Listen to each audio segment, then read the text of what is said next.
Dear students, युवाम की English language में DG इस ग्रामर क्लास में आज हम एक इम्पॉर्टेंट जो सेंटेंस स्ट्रक्चर ले रहे हैं वह कंटिन्यू हम कर रहे हैं verb to be as a linking verb.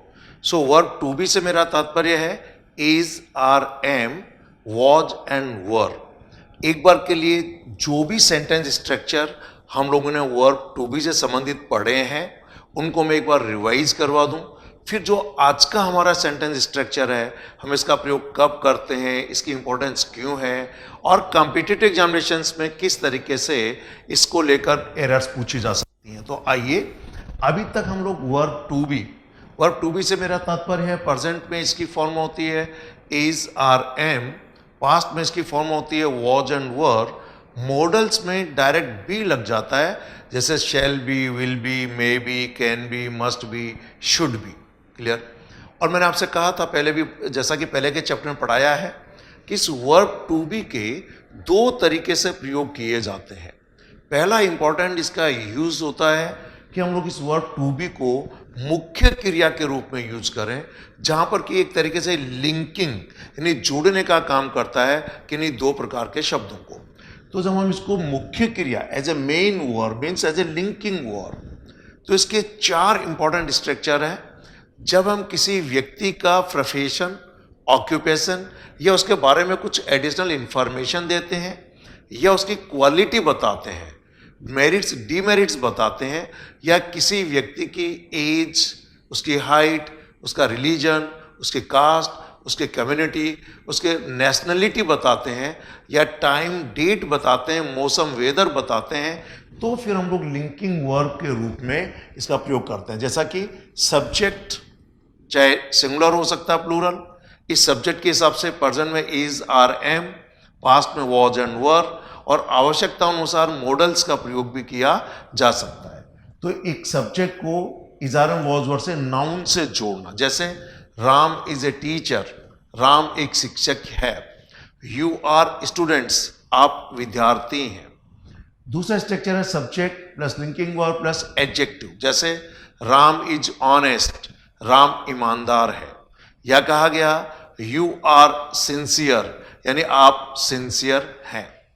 तीसरा स्ट्रक्चर है कि एडजेक्टिव और नाउन दोनों को एक सिंगल यूनिट के रूप में यानी विशेषता भी बताएं और उसका ऑक्यूपेशन या प्रोफेशन भी बताएं। तो हम subject plus linking verb plus adjective और नाउन दोनों का कॉम्बिनेशन, जैसे Ram is an honest teacher, Ram एक ईमानदार टीचर है। यू आर सिंसियर स्टूडेंट्स, आप सिंसियर विद्यार्थी हैं। और लास्ट है subject plus linking verb plus prepositional phrase, या फिर आप यहां पर एडवर्ब का यूज भी कर सकते हैं, जैसे कि Ram is in government job, Ram सरकारी सेवा में है। You are in Yuvam institute right now, अभी आप युवाम इंस्टीट्यूट में हैं। आई एम फ्रॉम इंडिया, मैं भारत से हूं, या आई एम फ्रॉम राजस्थान, मैं राजस्थान से हूं। यहां पर मुख्य क्रिया के रूप में है। जब हम हेल्पिंग वर्ब के रूप में इसका यूज करते हैं तो आप सब जानते हैं कि कंटिन्यूअस टेंसेस में सब्जेक्ट के हिसाब से is, are, am, was, were का प्रयोग करते हैं, प्लस जो भी मेन वर्ब है, जो मुख्य क्रिया है, उस मुख्य क्रिया की ING form of the verb यानी प्रेजेंट पार्टिसिपल का प्रयोग करते हैं, जैसे you are learning English, I am teaching you, they are playing football, she is cooking food. ये सब कंटिन्यूअस टेंस में है। या फिर जो भी पैसिव स्ट्रक्चर है, आपने active voice and passive voice सुना है, और आप जानते हैं कि पैसिव वॉइस में का जो एक कॉमन आइडेंटिटी है, पहचान है, या जो कॉमन स्ट्रक्चर है वह यह है कि वर्ब टू बी के बाद हमेशा वर्ब की थर्ड फॉर्म का प्रयोग किया जाता है, जैसे you are taught English here, आपको यहां अंग्रेजी पढ़ाई जाती है। Old cars are sold in the showroom, इस शोरूम में पुरानी कारें बेची जाती हैं। Cars are repaired in a workshop, कारें वर्कशॉप में रिपेयर की जाती हैं। Newspapers are printed every day, newspapers को रोजाना छापा जाता है या छपते हैं। हम लोग पिछले चैप्टर से पढ़ चुके हैं verb to be followed by to form of a verb, इसके अभी तक आप 3 स्ट्रक्चर पढ़ चुके हैं, जिसमें वर्ब टू भी यानी इजारे मौजूद के बाद to form of the verb, जैसे कि you are to work hard, I am to buy a new car, my aim is to help the poor. तो पहला स्ट्रक्चर आप पढ़ चुके हैं बोलचाल के दृष्टिकोण से, साथ में ग्रामर पॉइंट ऑफ व्यू से भी इंपॉर्टेंट है। कॉम्पिटिटिव एग्जामिनेशंस में इसको लेकर पहले भी कई बार एरर पूछे जा चुके हैं। दूसरा है सब्जेक्ट प्लस बी मीन्स इजारा मौजूद plus about plus to form of a verb. जैसा हमने पढ़ा ना कि जब कोई काम होने ही वाला है या पास्ट में कोई काम होने ही वाला था तो हम लोग अबाउट प्लस टू फॉर्म का यूज करते हैं, जैसे कि the train is about to reach here या the train is about to depart from here, train यहां से प्रस्थान करने ही वाली है। The film is about to begin, film शुरू होने ही वाली है। The old farmer was about to die, बुजुर्ग किसान मरने ही वाला था। और इसके बाद एक आप स्ट्रक्चर पढ़ चुके हैं कि बी के बाद आप एबल का प्रयोग करें और एबल के बाद to form of a verb, जैसे ही is able to walk without any support, वह बिना किसी सपोर्ट के चल पाता है। और मैंने आपको बताया था कि be plus able plus to form of the verb can or could का कुछ सिचुएशन में सब्स्टिट्यूट हो सकता है। इसके बावजूद can could be able to में कुछ ना कुछ अंतर होता है, जो कि आप इस टॉपिक में जाके पढ़ सकते हैं।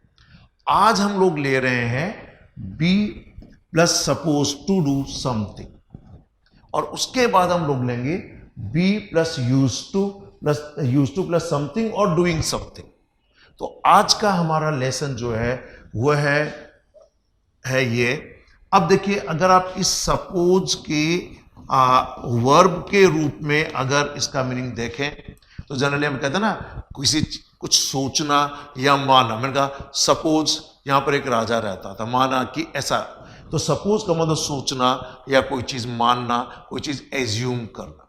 लेकिन जब इसको पास्ट पार्टिसिपल में यूज करें सपोज टू, तो ये बेसिकली एक एडजेक्टिव का काम करता है और ये पास्ट में लिखा जाएगा सपोज टू। हालांकि बोलने में ये डी ऑलमोस्ट ऑल साइलेंट रहता है, जिसको बोलते हैं सपोज टू, लेकिन लिखने में डी जरूर लिखना है। कभी भी इसका प्रेजेंट में, यानी इसको मैं फिर से लिख दूं कंप्लीटली, अब देखें तो यहां पर ये सपोज की पास्ट पार्टिसिपल है टू, और इसके पहले जोड़ने के लिए, इस सब्जेक्ट से लिंक करने के लिए बी की अलग अलग फॉर्म इज, आर, एम और वाज वर्ब का प्रयोग किया जाता है। अब इसका मतलब है सपोज टू डू समथिंग, और इसके बाद कहना चाहिए to form of a verb का प्रयोग होगा। क्लियर? अब देखिए इसका प्रयोग कब करते हैं, मैं आपको कुछ सिचुएशन समझा दूं। मान लीजिए आप एक स्टूडेंट है, तो एक स्टूडेंट से किन चीजों की उम्मीद है? स्टूडेंट से उम्मीद की जाती है कि वह कॉलेज या स्कूल समय पर आए, मन लगाकर पढ़ाई करे और सब लोगों से नम्रता का व्यवहार करे, कानून का पालन करे, माता पिता के प्रति भी आज्ञाकारी हो। तो किसी व्यक्ति से जब कोई काम करने का किसी एस्टेब्लिश्ड ट्रेडिशन के हिसाब से, किसी रूल कानून के हिसाब से, किसी परिपाटी के हिसाब से, या फिर कहना चाहिए नैतिकता के आधार पर किसी व्यक्ति से कुछ किए जाने की उम्मीद होती है, किसी नियम के आधार पर कोई काम किए जाने की उम्मीद होती है, तो जब किसी व्यक्ति से किसी नैतिकता के आधार पर, किसी नियम के आधार पर, किसी कानून के आधार पर, या कोई स्थापित परंपरा के आधार पर, या उस जगह का कोई विधि विधान है उसके आधार पर कुछ काम किए जाने की उम्मीद होती है, और कुछ लोग उसके खिलाफ भी जाके काम करते हैं, तो ऐसे सिचुएशन में जब किसी अन्य व्यक्ति से उस स्थानीय जगह के कानून, उसके नियम, उसके तौर तरीके, जो एस्टेब्लिश्ड ट्रेडिशंस है उसके आधार पे, नैतिकता के आधार पर जब कोई किए जाने की उम्मीद होती है, तो हम लोग सपोज टू का प्रयोग करते हैं। जैसे क्या, ये कुछ सिचुएशन में आपको पहले समझने के लिए कुछ सिचुएशन आप जरूर देखें। मान लीजिए आप किसी कार्यालय में या संस्था में काम करते हैं, तो आपसे उस संस्था के नियम, उस संस्था के जो भी कानून है, उस संस्था का जो भी काम है, उसके हिसाब से काम किए जाने की उम्मीद करते हैं। यानी आप संस्था के प्रति वफादार हों, आप संस्था में ईमानदारी से काम करें, आप उस संस्था या कार्यालय में समय पर आवें, आप लोगों से अच्छा व्यवहार करें। इस तरीके की आप लोगों से उम्मीद की जाती है। तो ऐसे जो उम्मीद की जाती है, तो इस यू को मैं 20 मान रहा हूं कि आप उस संस्था में काम करते हैं और आपसे किन चीजों की एक्सपेक्टेशन है। वो किसी नियम के आधार पर हो सकती है, वो किसी कानून के आधार पर हो सकती है, नैतिकता के आधार पर हो सकती है। जैसे you are suppose to be faithful to the company. अब इसका देखिए शब्द से शब्द अनुवाद करने की बजाय, और ये मैं बार बार कह भी चुका हूं, कोई भी भाषा शब्द से शब्द अनुवाद सामान्यतः नहीं की जाती है। आप केवल सेंटेंस का भावार्थ समझिए। जब यहां पर कहा जाता है you are suppose to be faithful to the company, तो यहां पर एक तरह से इसका शाब्दिक भावार्थ यह है कि आपसे आशा की जाती है, उम्मीद की जाती है कि आप उस कंपनी के प्रति वफादार हों। सो यू आर सपोज, यानी आपसे ये उम्मीद है, आपसे ये आशा है, आपसे ये एक्सपेक्टेशन है, ऐसा माना जाता है। यानी सपोज का मतलब क्या होता है? मानना। तो क्या माना जाता है कि आप संस्था के प्रति, कंपनी के प्रति क्या हो? वफादार। ठीक। नेक्स्ट सेंटेंस देखिए, you are suppose to work sincerely. अगर आप किसी कार्यालय में काम कर रहे हैं तो आपसे क्या उम्मीद की जाती है, क्या माना जाता है, क्या एक्सपेक्टेशन है कि आप उस संस्था में ईमानदारी के साथ काम करें। तो यहां पे लिखा है कि you are suppose to work sincerely, लेकिन ये पास्ट में ही लिखा जाना चाहिए। डी लगाना बहुत जरूरी है। आप में से जो विद्यार्थी कॉम्पिटिटिव एग्जामिनेशंस की तैयारी कर रहे हैं, वो याद रखिए, एसएससी किसी एग्जामिनेशन में यहां से ये डी हटाकर दिया हुआ था। ये सेंटेंस स्ट्रक्चर गलत हो जाएगा, क्योंकि अगर आपने हटा दिया तो सपोज वर्ब की फर्स्ट फॉर्म बन जाएगी, और एग्जाम वॉज वर्ब के बाद वर्ब की फर्स्ट फॉर्म तो कभी आती ही नहीं है। क्लियर? पैसिव वॉइस में वर्ब की थर्ड फॉर्म यूज की जाती है। तो ये मान के चलिए कि जो पैसिव का स्ट्रक्चर है वही स्ट्रक्चर इसमें है, और यहां पर ये सपोज टू एक तरह से एडजेक्टिव का काम कर रहा है। क्लियर? तो क्या माना जाता है?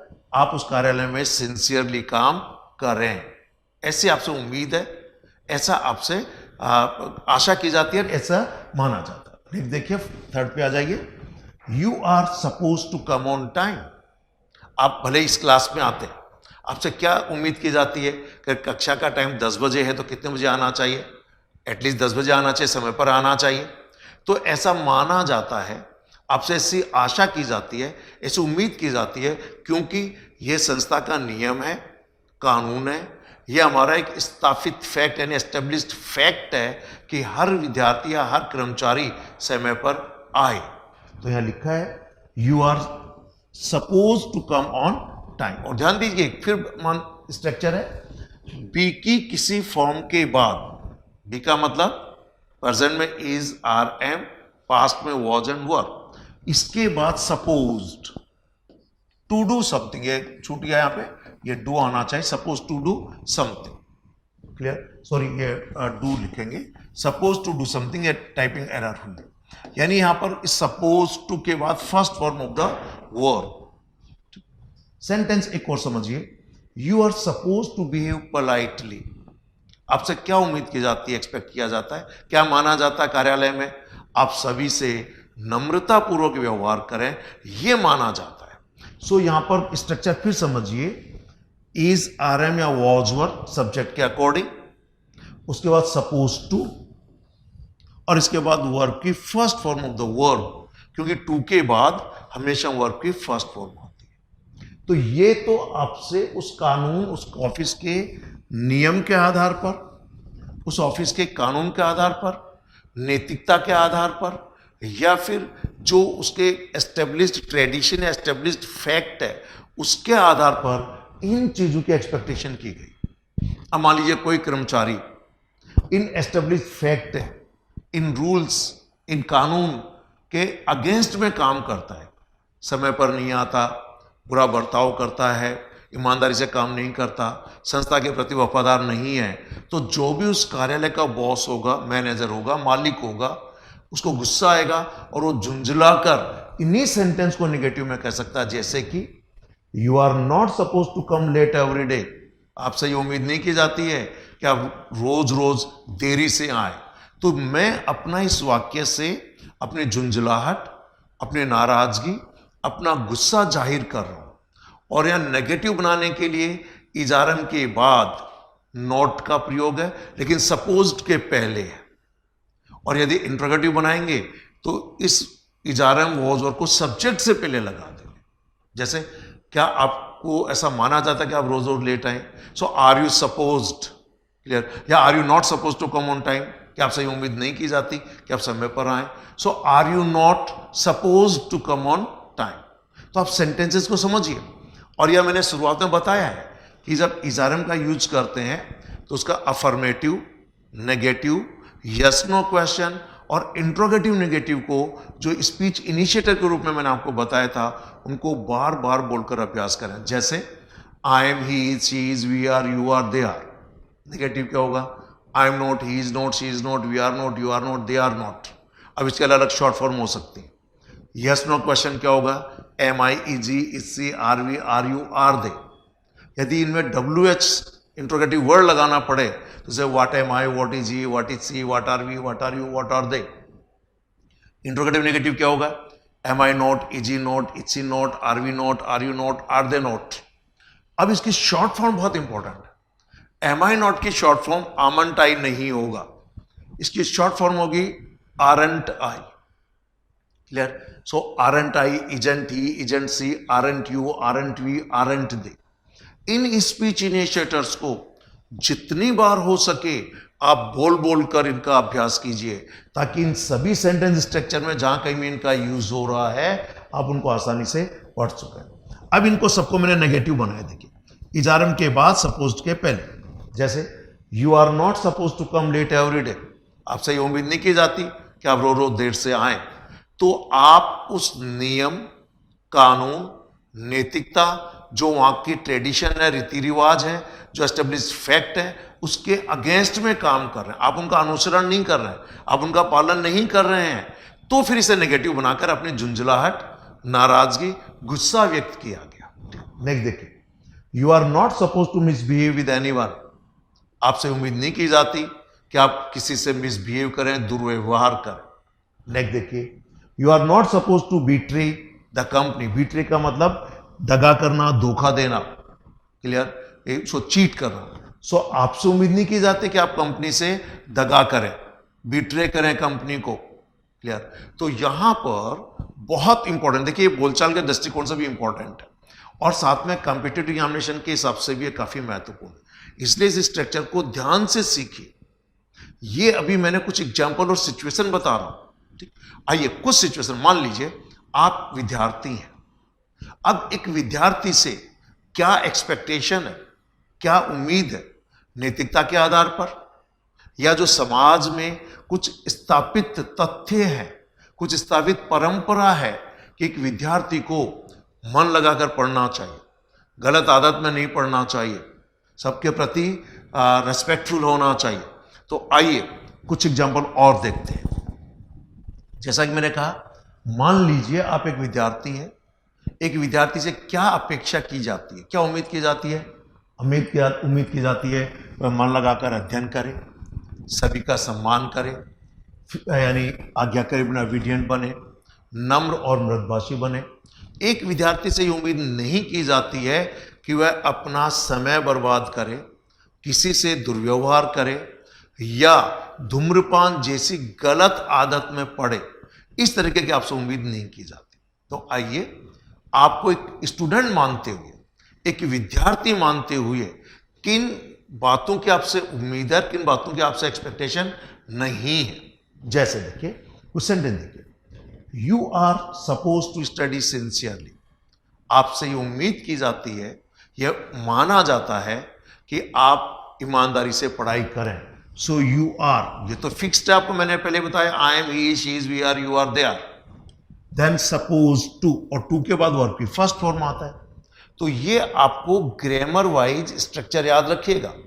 Suppose plus to form of the verb या suppose to plus first form of the verb. आगे अगर इसके हिसाब से आप चाहें तो ऑब्जेक्ट के रूप में भी लगा सकते हैं कुछ शब्द, और चाहे तो एडवर्ब भी लगा सकते हैं, जैसे कि सिंसियरली इस स्टडी की विशेषता बता रहा हूं कि आपसे उम्मीद की जाती है कि आप सिंसियरली पढ़ें, आप जब विद्यार्थी हैं तो। नेक्स्ट देखिए, you are suppose to respect all, आपसे आशा की जाती है, उम्मीद की जाती है कि आप सबका सम्मान करें। You are suppose to behave properly, आप लोगों से प्रॉपर यानी उचित रूप से व्यवहार करें। You are suppose to be obedient, आपसे उम्मीद की जाती है कि आप आज्ञाकारी बने, ओबीडियंट बने। You are suppose to work hard, आपसे उम्मीद की जाती है कि आप कड़ी मेहनत करें। You are suppose to get up early and take exercise, यानी आपसे उम्मीद की जाती है कि आप सुबह जल्दी उठें और व्यायाम करें, क्योंकि ये एक हेल्थ के लिए, आपके स्वस्थ रहने के लिए आपके लिए आवश्यक है। तो आपसे यह भी अपेक्षा है, आपसे यह भी उम्मीद है, आपसे यह भी माना जाता है कि आप सुबह जल्दी उठें एंड टेक एक्सरसाइज और व्यायाम करें। अब किन तथ्यों की आपसे एक्सपेक्टेशन नहीं की जाती है तो आप वो काम करते हैं, तो व्यक्ति अपना झुंझलाहट, नाराजगी, गुस्सा जाहिर करते हुए कहता, जैसे you are not suppose to smoke, आपसे उम्मीद नहीं की जाती है कि आप धूम्रपान करें। You are not suppose to waste your time, आपसे उम्मीद नहीं की जाती कि आप अपना समय बर्बाद करें। You are not suppose to abuse anyone, आपसे उम्मीद नहीं की जाती कि आप किसी को गाली दें। You are not suppose to come late every day, आपसे उम्मीद नहीं की जाती कि आप रोजाना देरी से आए। अफर्मेटिव और नेगेटिव, कुछ सामने वाले व्यक्ति से एक्सपेक्टेशन है, और किसके आधार पर? नैतिकता के आधार पर उम्मीद हो सकती है, कोई स्थापित तथ्य या परंपरा के आधार पर हो सकती है, किसी नियम या कानून के आधार पर भी वो उम्मीद हो सकती है, और उसके खिलाफ काम करे तो नेगेटिव, अदरवाइज अफर्मेटिव। आइए एक एग्जाम्पल और लेते हैं। मान लीजिए आप रोजाना प्रेयर करते हैं या मंदिर जाते हैं। जब मंदिर जाते हैं तो क्या उम्मीद की जाती है? आप अपने जूते मंदिर के बाहर खोल कर जाए, आप पूजा करने से पहले स्नान कर लें, यानी you must take a bath. ठीक, तो आइए उसी एक्सपेक्टेशन के आधार पर कुछ सेंटेंस आपके सामने, कि मान लीजिए आप किसी धार्मिक स्थान पर जाते हैं तो आपसे क्या अपेक्षा की जाती है? You are suppose to take your shoes off, यानी आप अपने जूते उतार कर वहां पर जाएं, ऐसे आपसे उम्मीद की जाती है। You are suppose to take a bath before prayer, प्रार्थना से पहले आप नहा लें, स्नान कर लें, यह भी आपसे एक्सपेक्टेशन है, यह भी आपसे उम्मीद है। आशा करता हूं कि इस सपोज टू का प्रयोग कब और स्ट्रक्चर क्या कब किया जाता है यह आपको समझ में आएगा। अब मैं इसका स्ट्रक्चर एक बार फिर रिपीट कर दूं। सब्जेक्ट आप अपनी आवश्यकता अनुसार कोई भी नाउन या pronoun I, we, you, they, he, she ले सकते हैं। क्लियर? इसके बाद आप बी की टेंस के हिसाब से और सब्जेक्ट के हिसाब से बी की forms is, are, am, was, were का प्रयोग करें, और इसके बाद इसको आपको थर्ड फॉर्म में लिखना है, सपोज्ड टू डू समथिंग। यहां टू डू से तात्पर्य है कि टू के बाद वर्ब की फर्स्ट फॉर्म का प्रयोग किया जाना चाहिए। अब अगर यदि आप इसको नेगेटिव बनाना चाहते हैं तो इस सपोज्ड के और बी के बीच में अब नॉट लगा दीजिए, और यदि आप इसे इंट्रोगेटिव बनाना चाहते हैं तो बी की जो भी फॉर्म हेल्पिंग वर्ब के रूप में आपने यूज की है उसे कर्ता से पहले लिख दिया जाएगा। क्लियर है?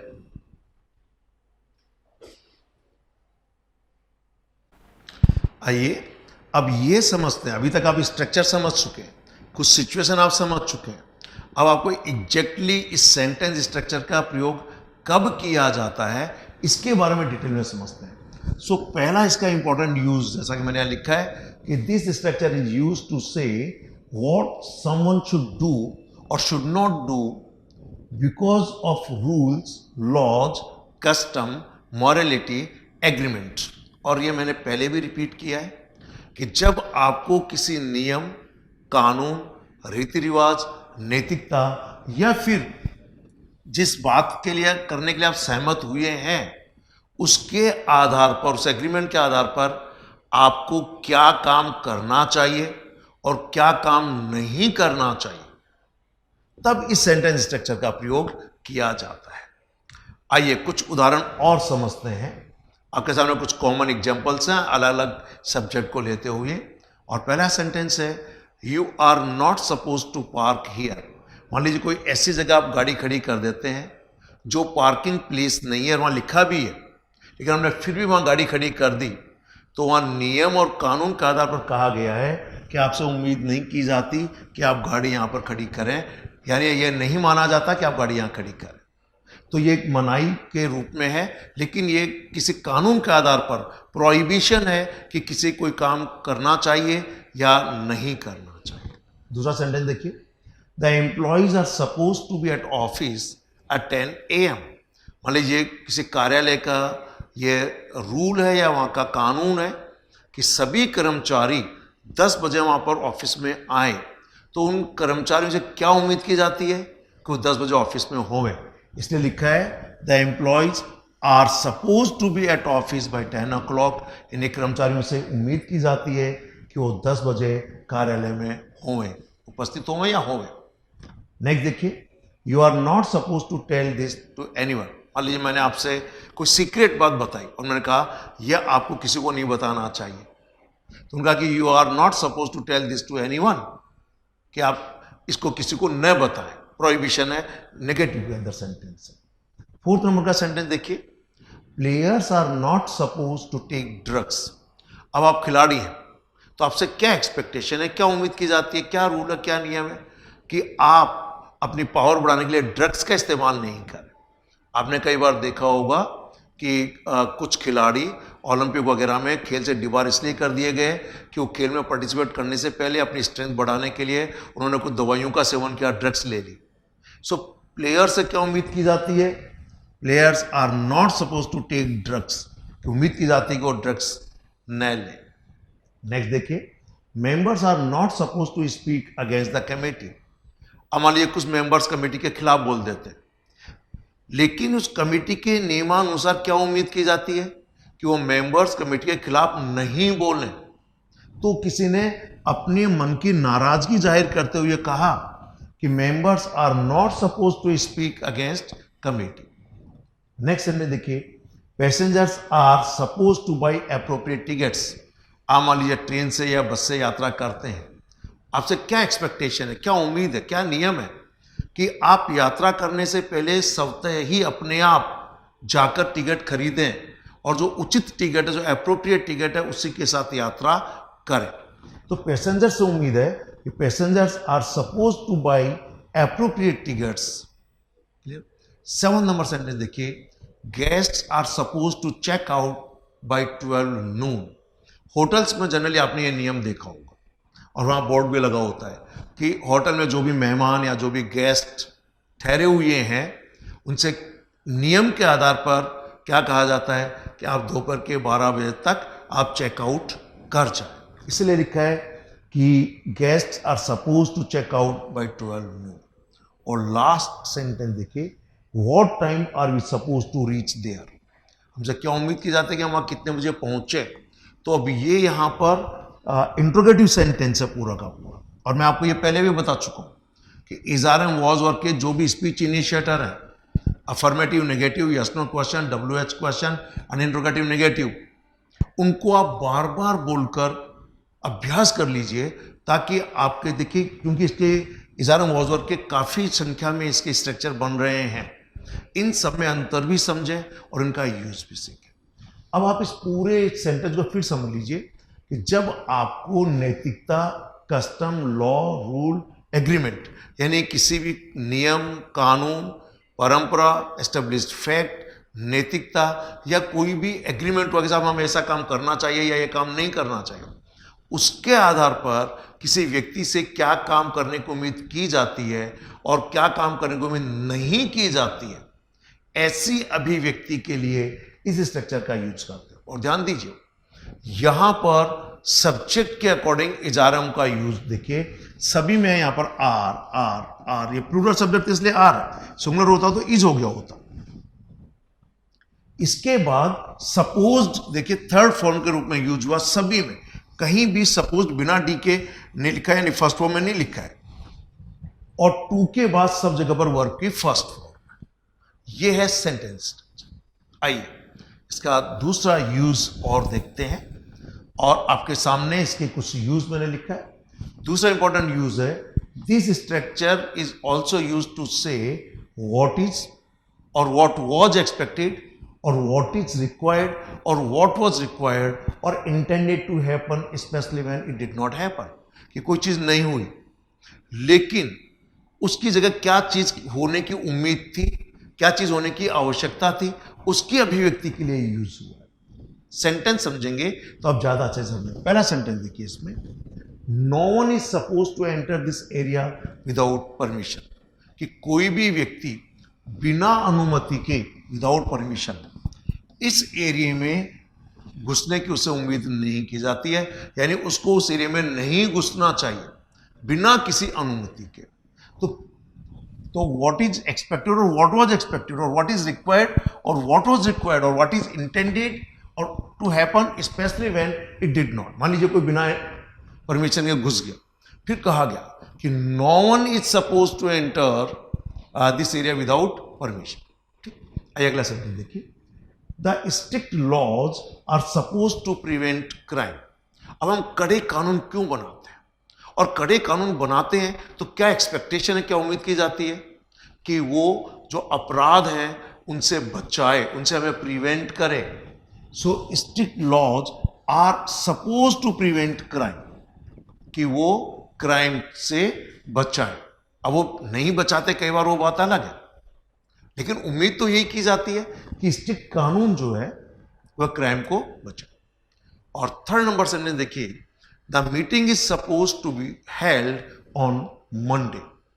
अब यहां पर to be held basically passive voice है, ये तो बी की फर्स्ट फॉर्म को रिप्रेजेंट करता है, और ये होल्ड की थर्ड फॉर्म के रूप में यूज हुआ है। The meeting is suppose to be held on Monday, कि उम्मीद की जाती है कि मीटिंग मंडे को आयोजित हो, ऐसी उम्मीद है कि वो मंडे को आयोजित हो मीटिंग। तो इंपॉर्टेंट स्ट्रक्चर है। अगला इसका एक यूज और देखिए कि to say what is generally believed और एक्सपेक्टेड टू बी, कि सामान्यतया किस काम के होने के लिए क्या विश्वास किया जाता है या क्या उम्मीद की जाती है सामान्यतया। जैसे सेंटेंस देखिए, this hotel is suppose to be the best in the city. ये अनुमानतः है, इज बिलीव्ड ऐसा माना जाता है या एक्सपेक्ट की जाती है। तो पहला सेंटेंस है कि ऐसा माना जाता है या लोग ऐसा विश्वास करते हैं, ऐसा उम्मीद करते हैं कि यह होटल इस शहर का बेस्ट होटल है। इट इज बिलीव्ड सो, ऐसा विश्वास किया जाता है। नेक्स्ट देखिए, द फोर्ट, फोर्ट का मतलब किला। The fort is suppose to be 1000 years old. तो क्या एक्सपेक्टेशन है, क्या बिलीव्ड है, क्या विश्वास किया जाता है? यह विश्वास किया जाता है कि यह किला 1000 साल पुराना है, ऐसा विश्वास किया जाता है। नेक्स्ट देखिए, अंबानी ब्रदर्स। आप धीरू अंबानी के दोनों बेटे मुकेश अंबानी, अनिल अंबानी जानते हैं। सो अनाली brothers are suppose to have a lot of money.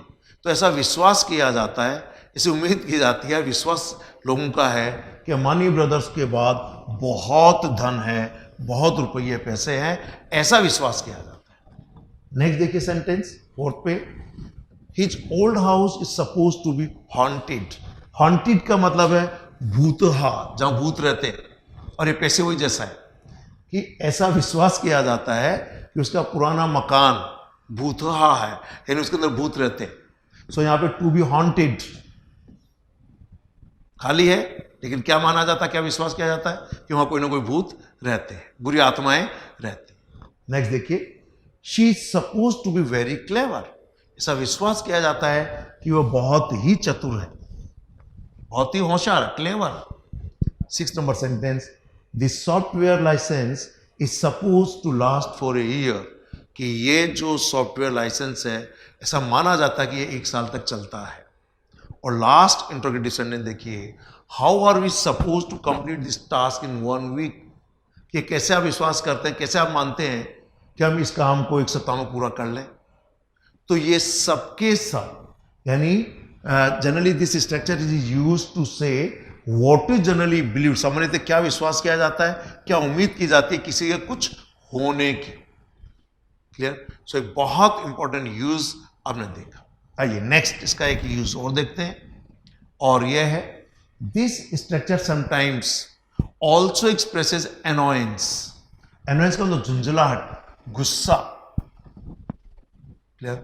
Because something is not happening as per expectation. क्यों? क्योंकि कोई चीज आपकी उम्मीद के अनुसार नहीं हो रही है, तो आप अपनी नाराजगी, अपना गुस्सा, अपनी झुंझलाहट को व्यक्त करते हैं। जैसे you are not suppose to come late every day. मान लीजिए आप क्लास में आते हैं 10 बजे का टाइम, पर आप कभी भी समय पर नहीं आते, रोजाना क्लास में लेट आते हैं, तो मैंने अपनी नाराजगी जाहिर करते हुए, अपना गुस्सा जाहिर करते हुए आपसे कहा you are not suppose to come late every day, कि उम्मीद नहीं की जाती कि आप रोज रोज लेट आए। ठीक? जैसे मैंने कहा you are not suppose to talk loudly in the class, क्या हमें से उम्मीद नहीं की जाती है कि आप क्लास में जोर जोर से बातें करें। ठीक? नेक्स्ट देखिए, you are not suppose to defy the orders. Defy का मतलब उल्लंघन करना, अवज्ञा करना कानून की।